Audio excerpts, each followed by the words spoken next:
We all love to hear stories, but are you good at telling stories?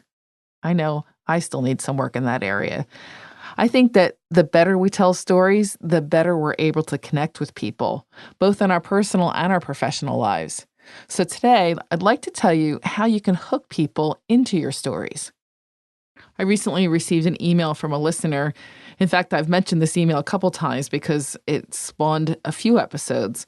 But she wrote to me and said she wanted to start a podcast and she wanted to tell short stories from a discontinued storybook from India. Her specific question was, can you please give me some tips on how to tell stories that can keep the audience hooked? I'm so glad that she asked this question because I think it's important to remind you that the mind remembers stories much easier than it remembers facts.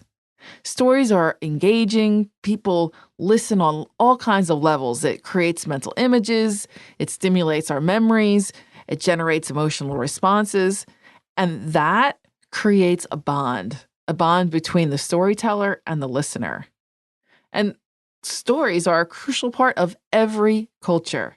They're how we relate to each other. They draw people together because of the shared experiences. So I think it's great that this listener wants to tell stories, share her culture with a wider audience. And I've done several episodes on storytelling that can help. How to tell better stories, the importance of sharing stories, everyday storytelling. And then one of my favorite ones was storytelling lessons from the Super Bowl. But the real question in this particular one, I think, is how do you tell stories that keep people hooked? Today's podcast is brought to you by Stamps.com. For me, sometimes it feels like there aren't enough hours in the day, especially because I work for myself. I'm constantly working, juggling, balancing my life and my work. And making time for time-consuming trips to the post office is a pain, just a pain. And there had to be a better way. And that better way is Stamps.com.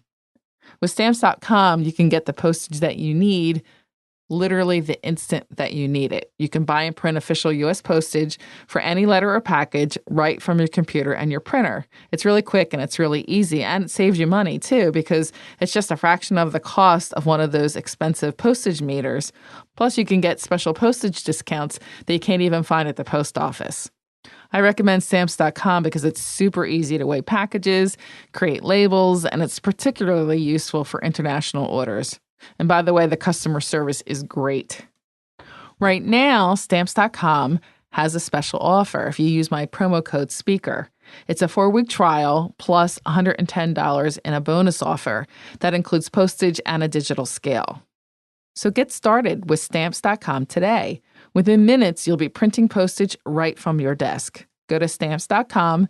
Before you do anything else, click on the microphone at the top of the homepage and type in speaker. That's Stamps.com. Enter speaker. There are several aspects to creating a successful storytelling podcast. And one is delivering a story in an engaging manner, which I did on another podcast. But the other is hooking them so that they come back for more. Telling a story in serial form is one way to keep your audience, and leaving the story unfinished to be finished in the next episode is another. Scheherazade was the most famous master of the unfinished story. In 1001 Nights, commonly known as the Arabian Nights, she started an exciting story each night and left it unfinished as a cliffhanger, only to finish it and start another the next evening. This could be a great framework for your podcast, too. Today, telling a story in serial form is much more common. Think about the daytime soap operas. But a better comparison for you is the wildly popular podcast known simply as Serial. In Serial, the narrator, that's Sarah Koenig, she tells one true story over the course of the entire season. Koenig's background as an investigative reporter helps her to tell stories because of how she drives the story forward with questions. Each week, Koenig asks questions that you want to know the answers to. And that's what keeps you coming back for more. In the first season of Serial, she explored the case of a high school girl, Hae-min Lee, who was murdered. And the boyfriend, Adnan, was accused. So she explored possible answers, but each answer had a tiny flaw, which then led you to have some doubt that it was the right answer. And she even explored dead ends, following leads that didn't provide an answer at all. I think the addictive part was exploring each question until she had to move on to the next question. Each of the smaller questions, of course, was fueling the biggest question: was Anand really guilty of the murder? In essence, Serial followed the rules of sequential storytelling.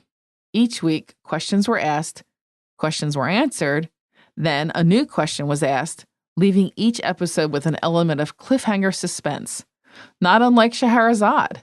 And that's the recipe for getting your audience hooked. If you watch television series, I'm sure that you regularly see this. They purposefully leave a question unanswered that motivates you to watch another episode. And that's what gets people hooked. That's exactly why some people now binge on a TV series. But as I said, there is a second part, a second aspect of storytelling besides ending on a cliffhanger, and it's making it engaging so people will want to listen in the first place. And that's definitely a crucial component. And how do you do that? Well, that's going to have to wait until the next episode.